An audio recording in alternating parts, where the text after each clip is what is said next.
ขอยินดีต้อนรับเข้าสู่สองมะม่อนโซ่เสียงผู้ไทยทุกคนมื้อนี้ขอกะมามื้อหน้าทุกคนมามื้อหน้ามาเลี้ยงควายเพราะว่าอย่าไปหาหนูหน้าก็บ่ได้ไปว่านนี้ก็บ่ได้ไปมื้อนี้ก็บ่ได้ไปทุกคนก็เลยมาเว้าสู่พี่สู่น้องฟังมื้ออื่นล่ะจังไปทุกคนหนูหน้าก็ไปเอาหลังจากเอาไปเฮาห้องเฮ็ดแล้วก็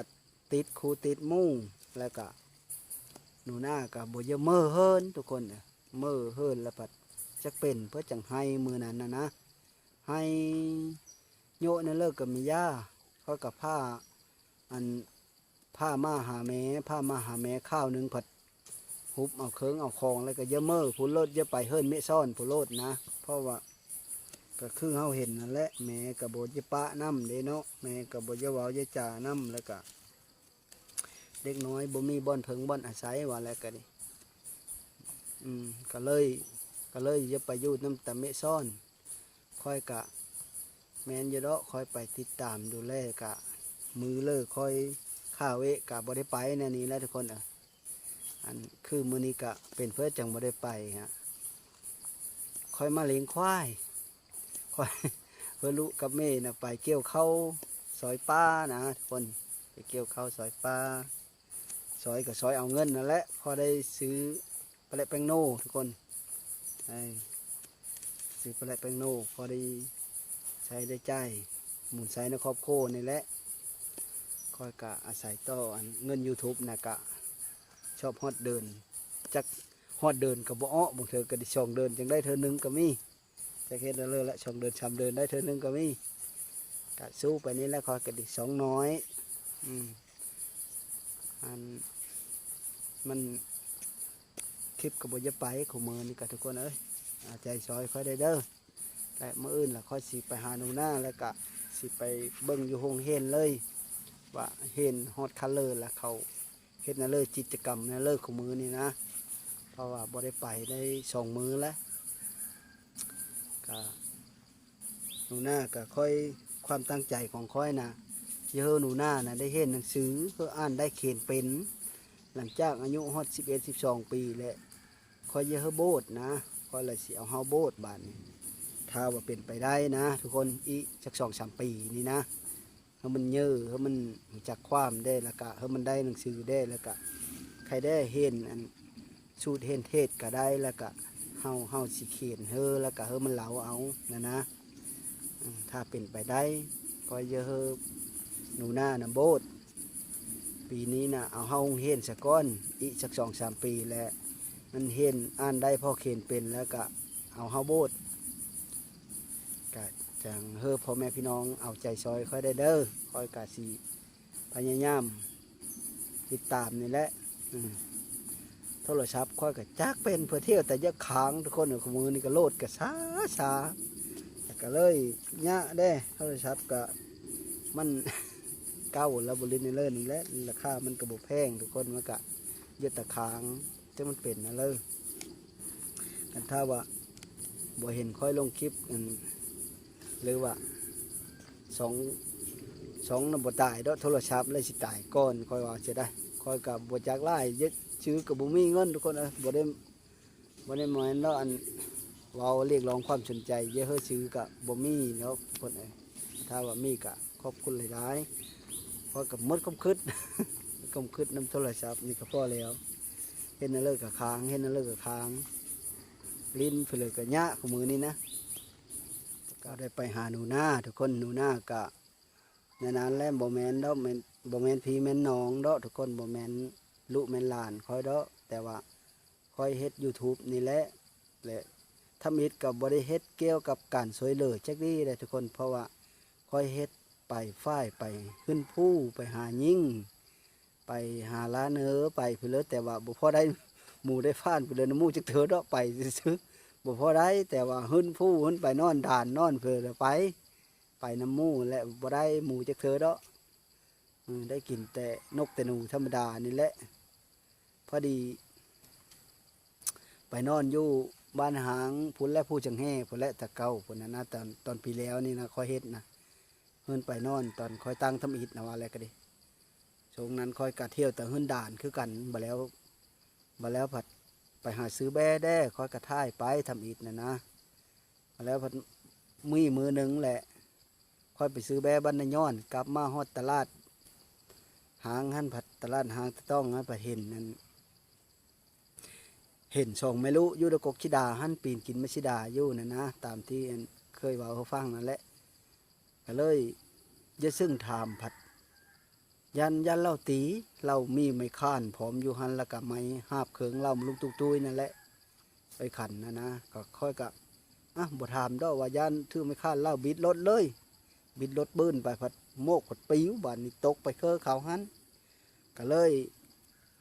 ค่อยกะเว่ขึ้นมาเก็บเอาโมกหันแล้วก็เลยไปท้ายถามเขาไปถามเขาสองคนนะ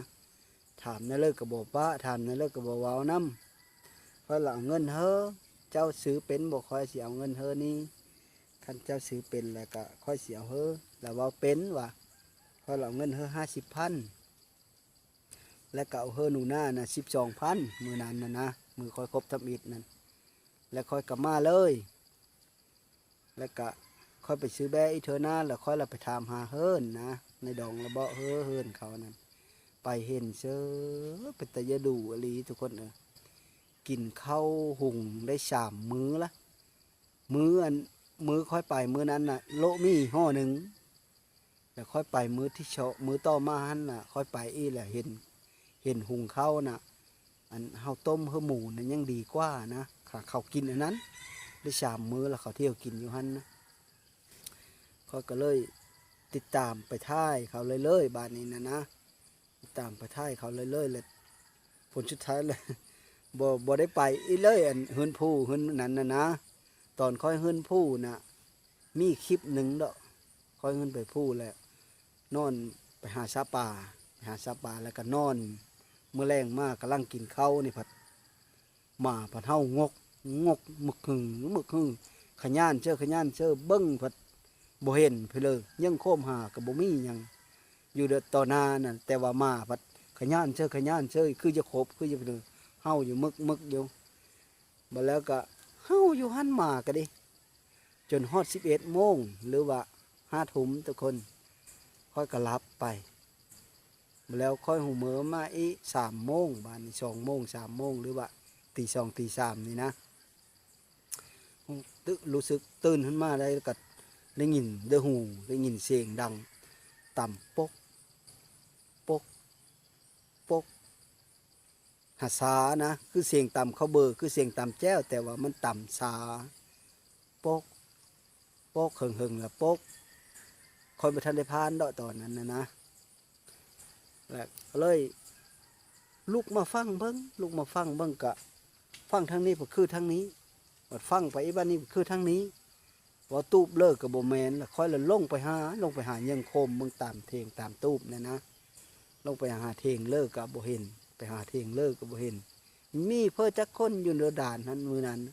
มีแต่ค่อย3 คนลุทรายค่อยลุทรายลากับบอตีพากันไป3 คนนะก็คลิปนั้นน่ะกะความจริงอะไรได้ทุกคนเลยบอแมนอันคอนเทนต์ได้ความจริงอะไรโลอะไรตื่นเมื่อเช้ามาหันข้อกับลูกนึ่งข้าวแต่เช้าปัด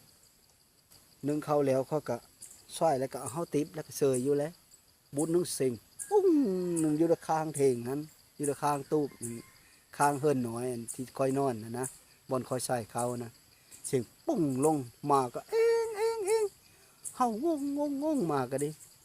มาแล้วค่อยลงไปเบิ้งบ่มีพี่ช่างเลยก็งึดแต่ซื้องึดแล้วก็ขึ้นได้ขึ้นดีแล้วแบบว่าค่อยไปนอนแล้วนอนอยู่อันบ้านหางนั่นแหละหรือว่าตู้ด่านม่นนะทุกคนค่อยเราบ่ได้หน่ายนะกินข้าวกินน้ำสั่งค่อยกับบ่ได้หน่ายเลยบ่ได้ว่าบ่ได้จำได้หน่ายเลยนะแต่ย่านเจ้าทีเจ้าฐานอยู่หันเพิ่นถามแต่ก็เลยหลังจากค่อยซ้อยเข้าแล้วก็ค่อยกับบ่ได้หน่ายนะค่อยก็เฮาติบแล้วก็เฉยอยู่นะก็เลยเฮ็ดรถมือเสามันปุ้งเลยปรากฏเบิ่งนะคือเสาเทงฮักนี่แหละขั้นบ่ซันก็คือเฮาโจมมันก้อนหินใหญ่ๆเลยโยนลงกลางด่านนี่ตุ่มแบบนั้นเลยมาจนดองเฮ้ยเพราะก็งึดซื้อตอนนั้น นั้นแล้วค่อยก็คิดย่านได้ก็ไปผู้หนึงผู้เดียวก็บ่อยากกล้าไปนั่นเขาพื้นนั้นเฮ็ดคลิปหื้นดงหื้นด่านน่ะนะแต่ว่ามือเฮ็ดคลิปทำอิฐผัด เป็นพันเนอ ต่อมาแบบไปไฟสวยเลยทุกคนเอ้ยจักแน่เลยยิมปุกยิมปุยกำจุดยังบ่ได้แต่ว่าใจค่อยกะมักไฟสวยเลยนี่แหละทุกคนเอ้ยแต่ว่าเจ้าของกะพัดเอาตัวบ่จะรอดแล้วนะ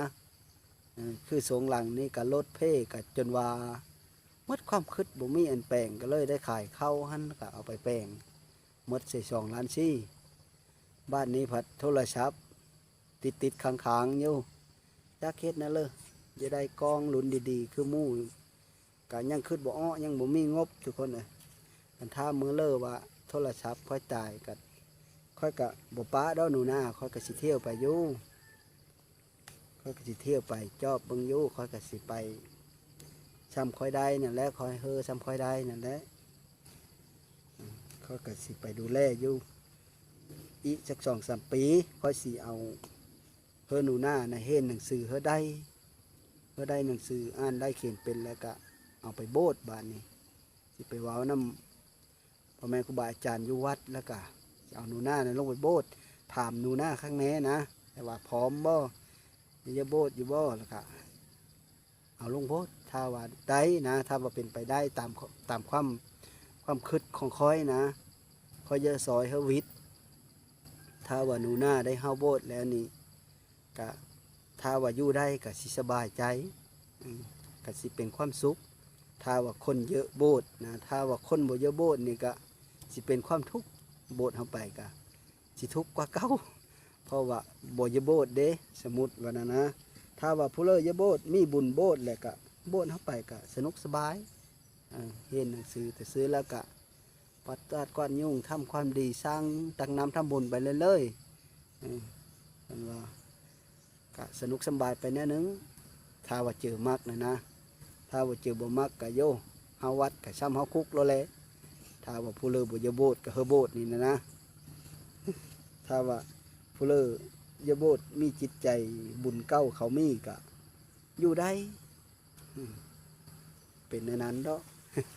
เขาก็อย่ามาว่าเขาฟังมื้อนี้ก็มันบ่ได้ไปหาหนูหน้าค่อยกะบ่ได้ไปกะใจค่อยกะคิดคะนิ่งนํอยู่ได้คิดคะนิ่งนํอยู่แต่ละมื้อนั่นนะคะนิ่งจังมันเป็นนั้นแล้วเขาก็บ่จักบ่แม่นพี่แม่นน้องบ่แม่นลูกแม่นหลานอันชาวบ้านเขาก็เว้าก็ค่อยนะเว้าเว้าพอเบิ่งหนูหน้าหรือว่าผู้ในขันเขาเว้าก็ค่อยนะ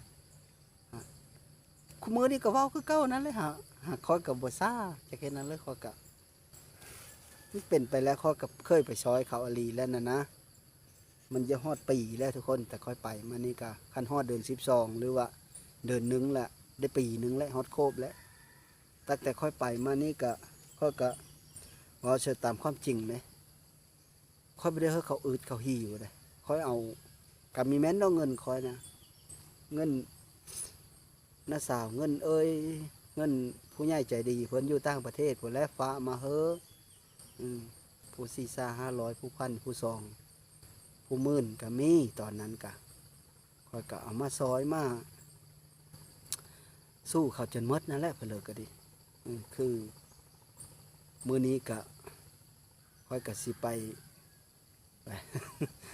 มื้ออื่นนี้ค่อยก็สิไปอีกทุกคนมีแนวเลิกกะไปเบิ่งนำกันว่าหนูหน้าสิเฮ็ดแนวเลิกมันสิให้แนวเลิกให้ถามความในใจข้างในเบิ่งมัน108,000ประการและอยู่ในกระโตอยู่ในสมองหนูหน้าหันผู้น้อยๆอันนั้นนะและมันออกมาพบผู้พบหมู่ได้ไปห้ำไปเฮ็นและมีผู้คู่สอนเขาบ่เฮอเว้าท่าว่าเมื่อนั่นแหละเห็นแม่จะพาไปอีแหละเฮอตบปบรถเด้อนะพอดีมีมือนึงกะหนูหน้าแม่เฮาเมื่อก่อนเด้อบ่แม่สอนน่ะนะมาเฮิรนจะเห็นแม่แต่งหาบแล้วแหละมึงไปใช่เลยไปดูโซนหนูหน้าไปด่านเงินพูนนะหนูหน้าเร็วเห็นหาบแลนขึ้นไปเฮิรนแม่ซ่อนพุ่นละแลหนูหน้ากันนี่เฮ้ยแม่เอ้ยแม่แต่งหาบแล้วว่ะเขามีไปได้ว่ะแลนขึ้นเฮิรนแม่ซ่อนกับบ่เขาไป อยู่เฮิรนเขาพุ่นอีกนั่นแหละมันกระวังอยู่วันนี้ก็